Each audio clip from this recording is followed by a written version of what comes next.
our governments or our policymakers are not aware of this. India is one of those countries, at least in this Asia or APAC region, which is, though still a developing country, we do have checks and balances in place. If we are not there already, but we have started our journey, definitely. There are guidelines that have come from RBI, just I guess in the last month, for small businesses also, for NBFCs in fact, for non-banking financial institutions also.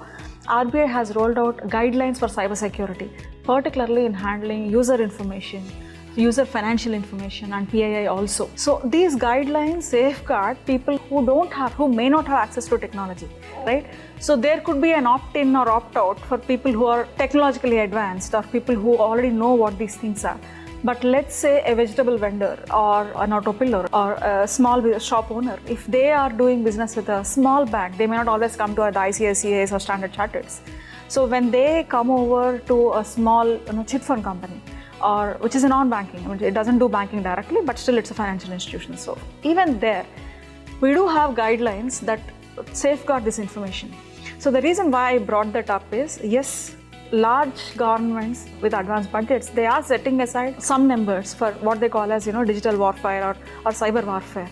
I agree, but that's definitely a way that we should go on. But even today, I think we are definitely in that direction. You're putting me on spot. I come from technology company and then I basically come from computer science background. So that's why I said you're putting me on a spot. Jokes apart, see, this is a tool. Computer science and engineering is a tool. On its own, it can survive only when I'm talking about what? Designing computers, chips, right? Or designing just websites and all such stuff. But actual application comes in.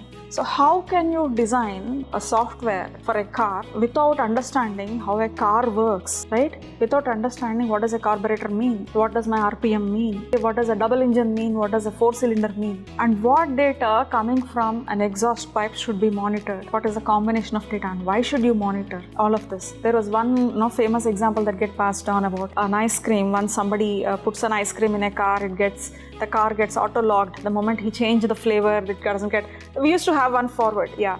So that is, then a mechanical engineer sat with a chemical engineer to solve this problem. It's not a software engineer. So to understand the melting point of something and then how it is adding to the decrease in temperature in the car. So coming back to my favorite topic, we are talking about convergence. We are doing parallel research on IoT devices. We are talking about connected devices. So I'm sitting here, I can switch on my AC or geyser by the time I reach home. So I'm sitting here, I can open the doors of my house to my maid if I can see her through video or through a mobile app, I can do that, right? If I know that my tap is on and I forgot in the morning, I can switch it off from here. So how can you design all that without your knowledge of embedded systems, without your knowledge of how do I use quantum computing? It is not possible without understanding chips at the basic level. A couple of my neighbors who did their electrical engineering from IIT Kharagpur, they are now being employed by Micron. What are they doing today? They are doing chip design. So how can you take away the core, how can you achieve the core of what most of the high-tech companies do? How can you take that and deliver without the support of multi-branched engineering? So your civil will still be there, your mechanical will still be there. And in fact, without them, how long will CSE survive? So it's together we are talking about. So CSE is an enabler for every other branch. On its own, there are some use cases the CSE can solve, but because we are living in a real world, not a virtual world, we definitely have to look at a very good and healthy amalgamation of all branches. 20 years back, people looked at cloud computing and then they said it's an emerging technology. 10 years back, everybody were talking about cloud computing as if it's the next big thing. All the DCs are going to go out. There is no work for all the Intels and HPs of the world.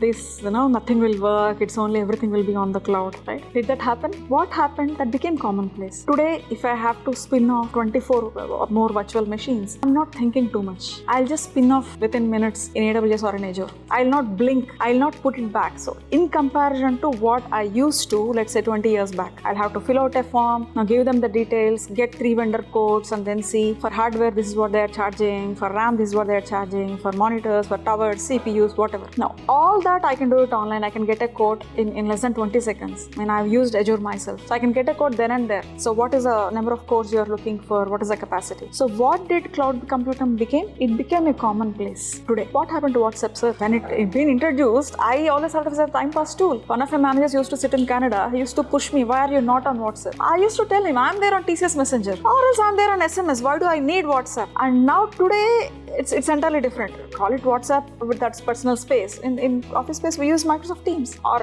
Google Chat. So without that, work gets stopped. One day team doesn't work, then we make so much of noise. That became commonplace. It never took away jobs. I think that is what AI will become tomorrow also, sir. It will become commonplace. More and more adoption in real life. That's what we'll see. Because if I look at like the way ChatGPT, in fact, that's one moment where I felt that amazing. So I learned about how well to use ChatGPT from my daughter. So they had a farewell speech, and then they were fighting amongst themselves as to use their own speech vis-a-vis the one generated by ChatGPT. And then she came to me and said, what the heck? Why do they want to use this? This is how good ChatGPT has come up with. And why should he not use this? The question. And then I was so, you can generate farewell speech as well? That is when she pushed me to understand what ChatGPT can give me, right? So youngsters are definitely spearheading the revolution. I would say younger technologies are spearheading the revolution, but it will become a commonplace. Again, to your question, is it a boon or a bane? It's the same debate. In college, that was my debate topic. In school, we wrote essays on that. Is technology a boon or bane? Is machinery? It's like fire. Whether you use fire to burn down a house or you want to keep people warm, keep their life safe, it's on the technocrats to define that. But you should be safe